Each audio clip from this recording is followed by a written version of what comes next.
అదే RTV app వార్తల్ని క్షణాల్లో చదివే అవకాశం ఉంటుంది. ఒక న్యూస్ పేపర్, ఒక టెలివిజన్ ఛానల్ మీ చేతుల్లో ఎప్పుడూ ఉంటాయి. జగన్మోహన్ రెడ్డి ఈరోజు ఆయన ఒక దుర్మార్గుడిని పరామర్శించడానికి పోయినాడు.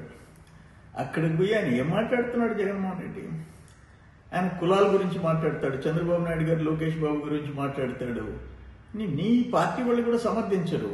అదేమంటే వార్నింగ్ ఇస్తావు, సప్త సముద్రాలు ఉన్నాయి పట్టుకొంచి లోపలేస్తానంటావు. ఇది కర్మ. నేను ఒక సలహా చెప్తా. ఇప్పుడు ఈయన పోయి చూసి వచ్చావు, ఒక చెయ్యని మనిషి అనే వాడు చేయని దుర్మార్గాలు చేసిన వాడిని జైలుకి పోయి పరామర్శించావు. అక్కడ మీ తల్లి పైన, మీ చెల్లి పుట్టక పైన చేసిన సోషల్ మీడియాలో వ్యాఖ్యలు చేసిన పోస్టింగ్లు పెట్టినవాడు జైల్లో ఉన్నాడు. ఆయన కూడా పోయి పరామర్శించరా, ఒక పని అయిపోద్ది. ఆ పని చేయి, నువ్వు మంచి పేరు వస్తుంది నీకు.